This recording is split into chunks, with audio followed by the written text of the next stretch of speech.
Personal notice, danger's my stock and trade. If the job's too tough for you to handle, you got a job for me, George Valentine. Write full details.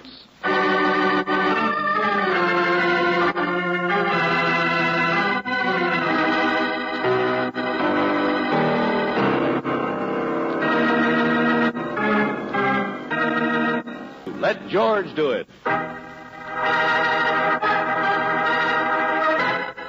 No Riders, another adventure of George Valentine.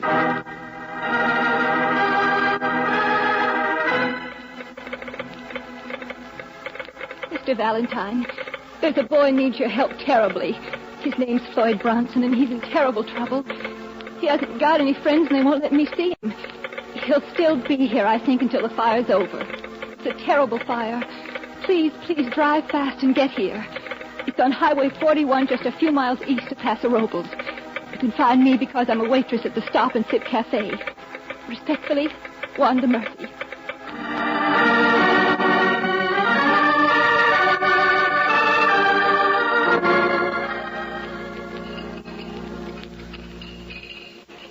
Mudface, where's the coffee? I'm fixing it as fast as I can.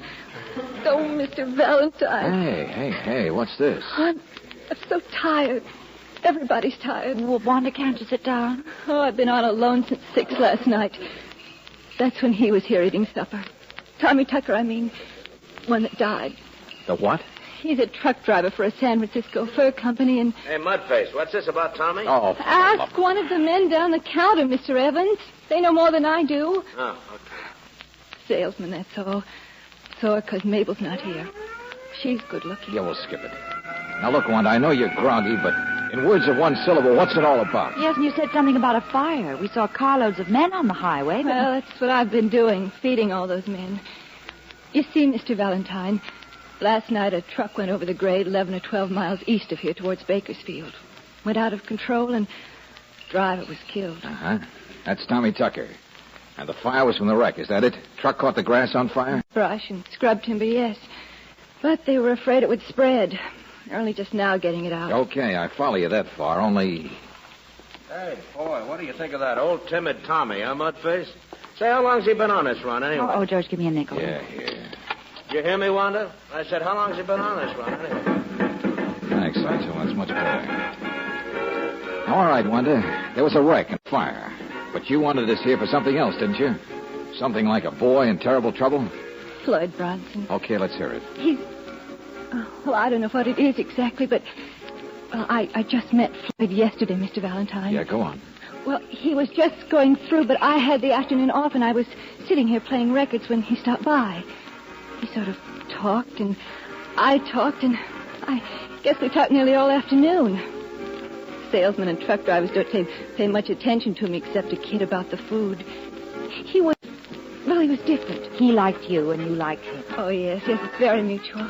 I mean, well, he said he'd write to me. He hasn't got a family like I don't either. But he's expecting a very good job down in Bakersfield, and... Anyway. Floyd isn't working now, huh? No, but he's really expecting... I meant yesterday he was going through hitchhiking, right? Yes. He left here late in the afternoon with a farmer who said he'd take him the first few miles. Hitchhiking on 41, going east, right? Yes, sir. The same way as the truck that was wrecked later on. What happened, Wanda? Oh, I don't know. But the first we saw of anything was a highway patrol car coming back here. And inside was Floyd. And they locked him up in that auto court across the highway by the woods. But if Floyd's under arrest, what's it for? Well, he hasn't got any friends or anybody to help. I told you I don't know what. All right, Wanda. I'll find out for myself. But in the meantime, do something, will you? All right, sir. What is it, sir? Well, I was going to say pour yourself a cup of your own coffee, but... Hey, look, after this, call me George, huh?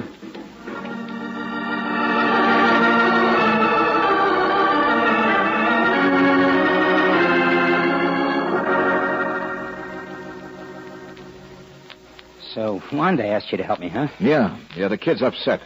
Worried silly about you. Well, you know how it is. No, I don't. Well, she's a nice enough kid, I guess, but, well, you know, when a guy travels around like I do... Oh, I see. Traveler, huh? Okay, what happened on the highway? Well, nothing. I got a hitch from a farm 5 or 6 miles, and then, boy, nothing had picked me up. Not many cars on 41 at night, anyway. Guess I walked for hours until, well, there it was. The wreck? Sure. Burning like a house afire in the brush, too. I was just wondering where I could get help when... Yeah, when a cop's car came along and you ran. Oh, but just to get out of the way. They're coming fast and, well... Uh-huh. Well, really, Mr. Valentine, that's what happened. That's what happened. Well, Wanda was sure right about one thing, Floyd. If ever a guy needs help, you're it.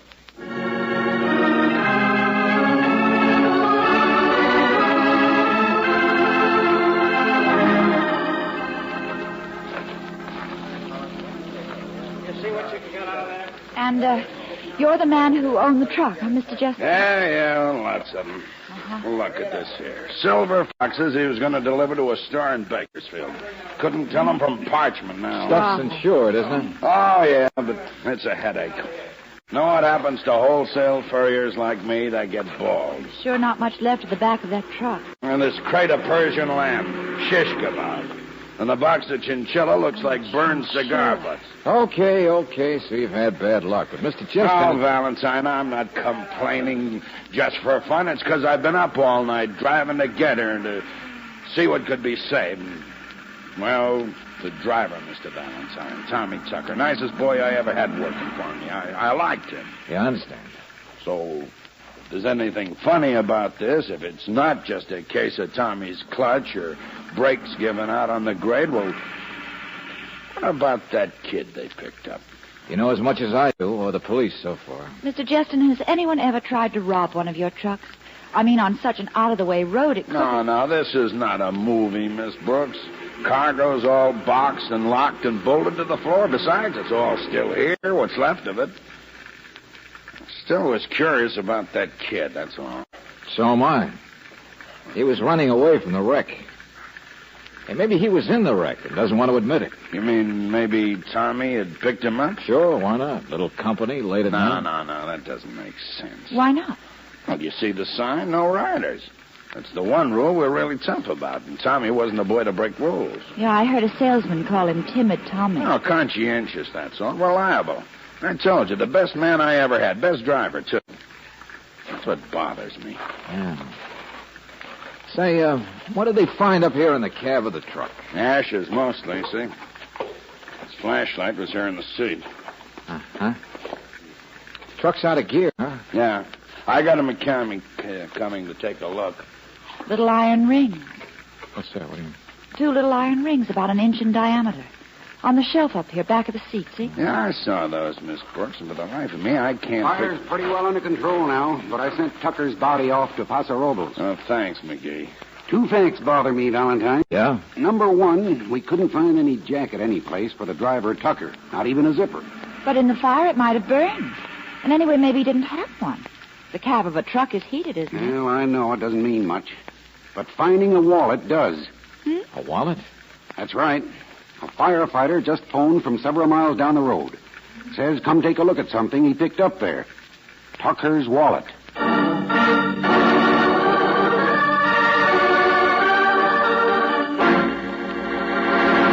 I said you're a liar, Floyd. No, I'm not. I already told you. It'll only take Mr. McGee a few minutes to get back here, Floyd. So if you expect us to help you, But this is just an ordinary leather jacket, isn't it?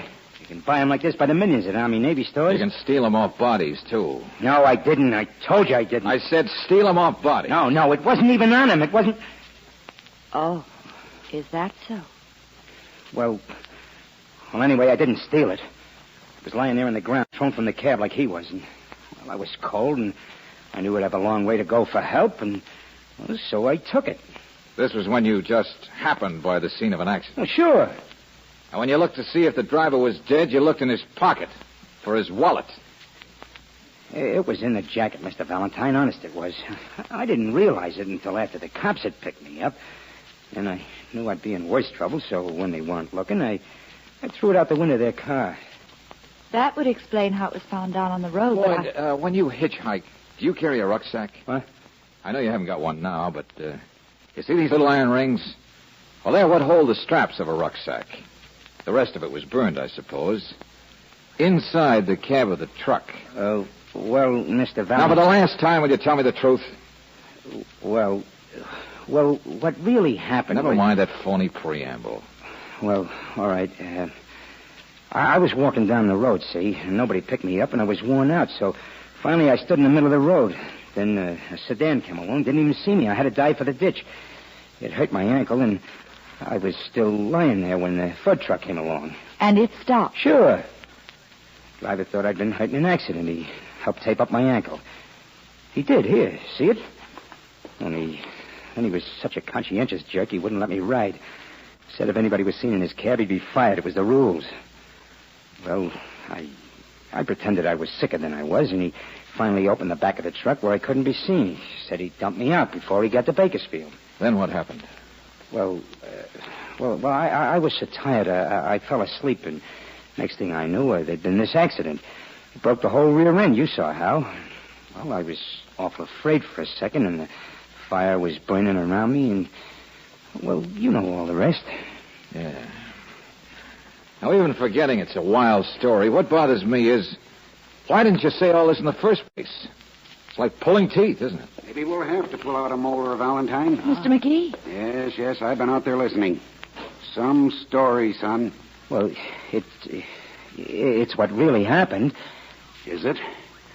I just got a phone call, Valentine. Coroner in Paso Robles says Tommy Tucker was murdered. What? Hit over the head with a heavy instrument sometime before the accident. Instrument appears to be that flashlight we found. Your fingerprints are on it, Floyd.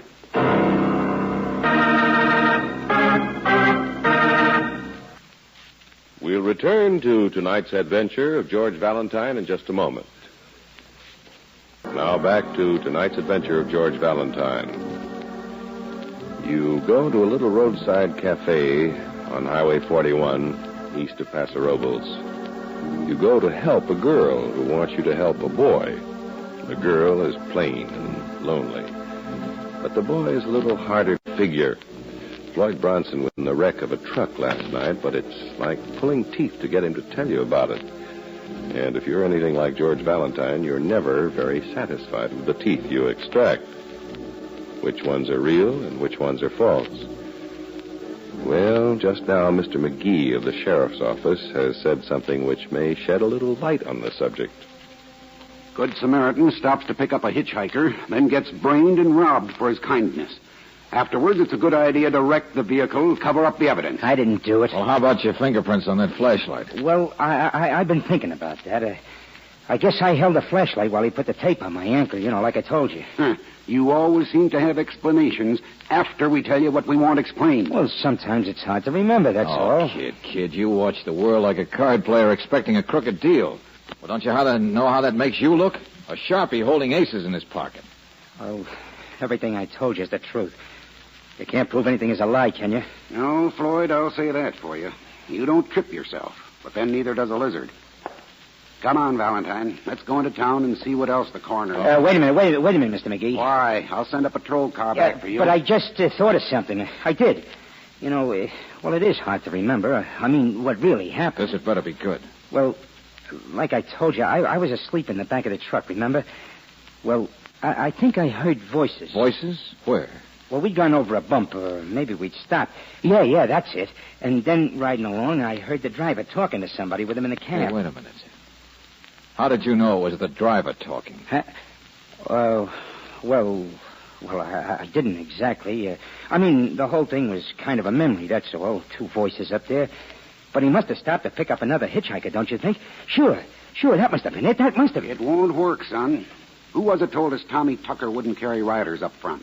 Said he was so conscientious about the rules he wouldn't take a hitchhiker up there. Oh, well, I did, but... Well, I might have been wrong about that. Maybe he just didn't want me to ride up there, Kid, don't make it any worse.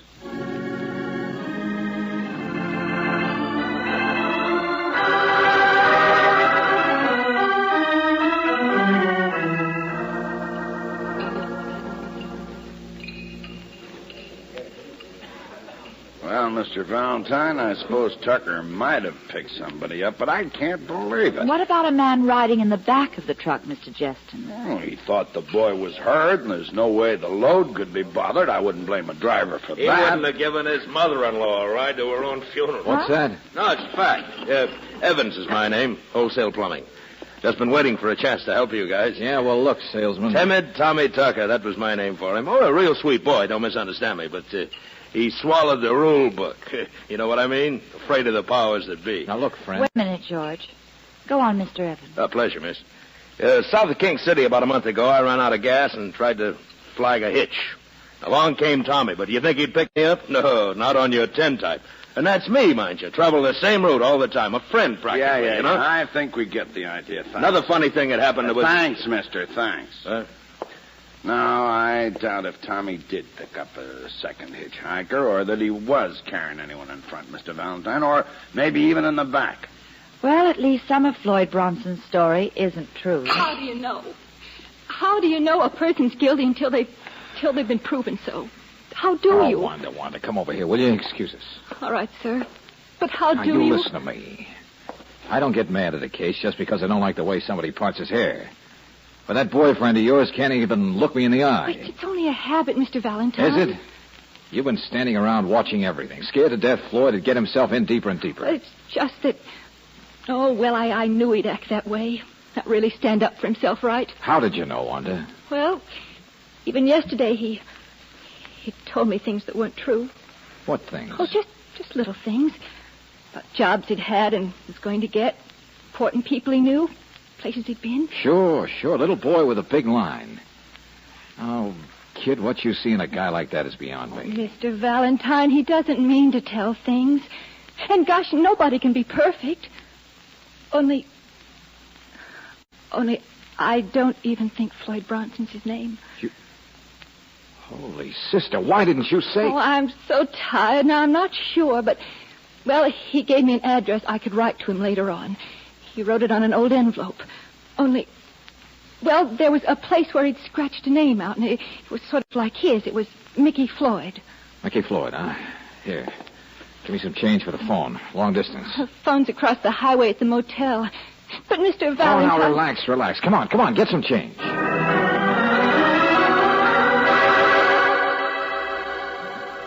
Yeah. So that's the story, huh? Okay, Lieutenant Riley, thanks. Sure, I got it.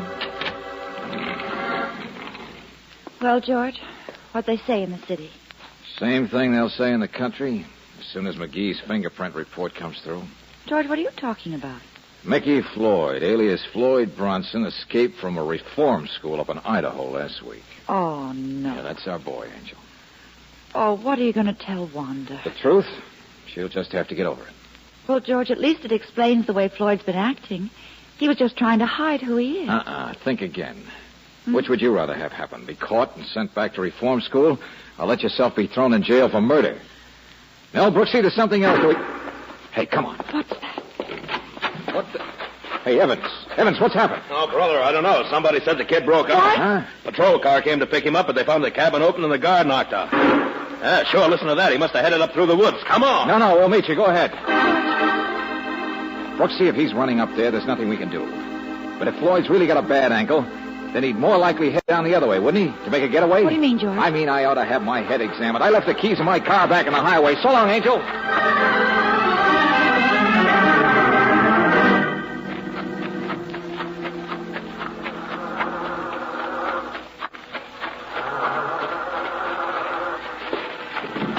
Get away from me, Mr. Valentine. Look out. Oh, no, you don't. Move over, will you? No. I said move over. I'm driving this buggy. I wasn't going to steal your car. Oh, no, just borrow it. Say, whose car is that? That sedan? How should I know? Well, what are you doing? I just wanted time to tell you how crazy you are, Buster. Out of the frying pan into the fire. Run. That's all you think of. Okay, well, for my money, you're guilty. But I'm not. I didn't kill anybody. Yeah, you said that. Now, come on, describe the inside of that fur truck for me again. Huh? Come on, the back end of the truck. Oh, well, it was pretty dark and I was sleepy, but, well, there was a big box that had Silver Fox on it, and I laid down next to a big bolted crate, said chinchilla. The boats kept banging me. You gonna stick with that hogwash? Hogwash? But it's true. It's what happened. Why did you slug that guard? Listen, they're coming after us. I said, why did you slug that guard just now to get away? What guard? Oh, cut it out. The guy that was standing He there. wasn't there. I didn't see him. I just found the door was open. I knew I had to get away before they put me in jail where I could. Listen, they're closer. Malarkey, isn't it? It's all malarkey. You not slugging the guard. But I didn't. You gonna stick with that stuff? Mr. Valentine. With all of it? Are you? You're liable to start shooting. Drive faster, faster. Now, you listen to me. Are you gonna stand on your feet for once? Look a cop in the eye and say that stuff and make him believe it because you believe it? Mr. Valentine, I'm a little guy. I'm all alone. There's nobody that I can... Look out! They're right behind you. What are you doing? Just take it easy, kid. We're not gonna be hurt. But... Yeah, that's right. I said we. Because I'm right here with you, Floyd. And I believe you. Everything you've said.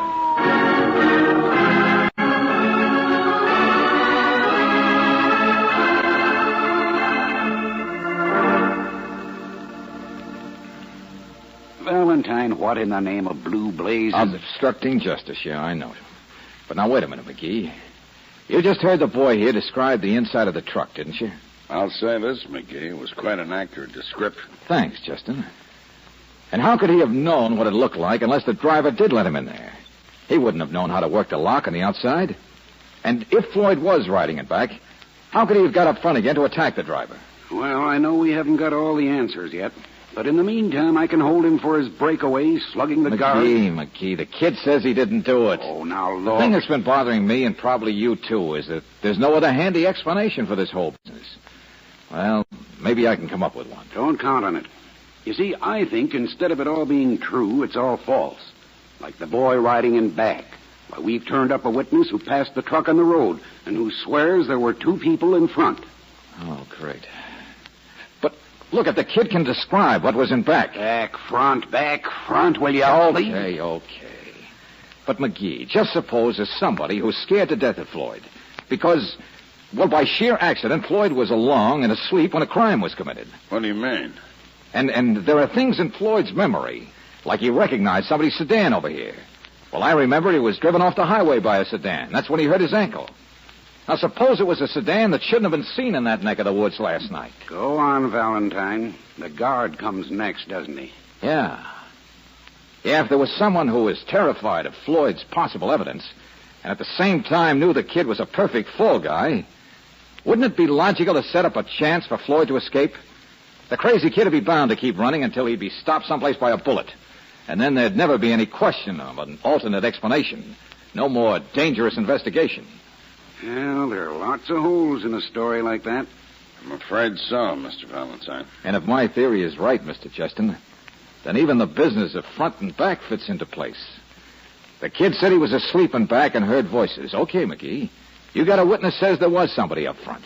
Well, yes, it's true that checks, but... Only how could there be another hitchhiker in the cab when the driver was so conscientious about no riders? No, I'm sure he wouldn't have picked There's up... only one person in the world I can figure would benefit by a carload of valuable furs being burned to a crisp. A person who would naturally have to kill the conscientious driver to manage it.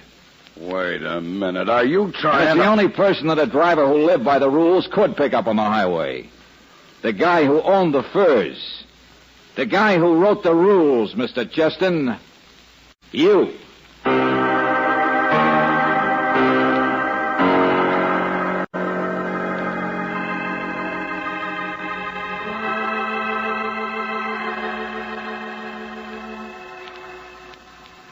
Insurance, Mr. Valentine?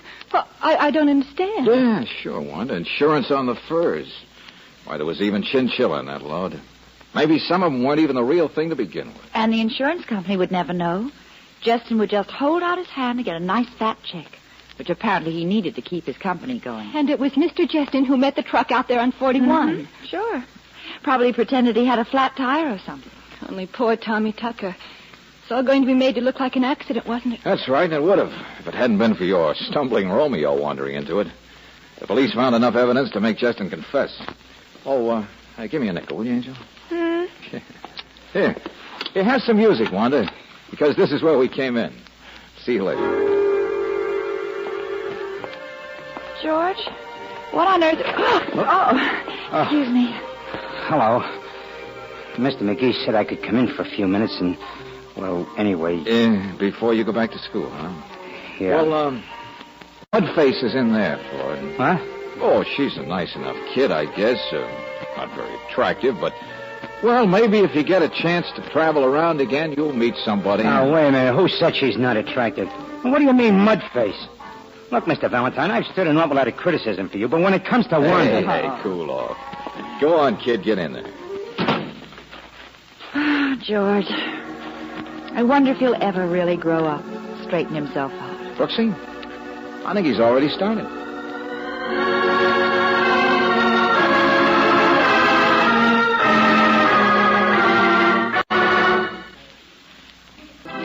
Robert Daly is starred as George with Francis Robinson as Brooksy. Let George Do It is written by David Victor and Jackson Gillis and directed by Don Clark. Also heard in the cast were Virginia Eiler as Wanda, Bill Conrad as Evans, Walter Burke as Floyd, Ted DeCorsia as Justin, and Joe Duvall as McGee. The music is composed and presented by Eddie Dunstetter. Your announcer, John Heaston. Listen again next week, same time, same station, to Let George Do It.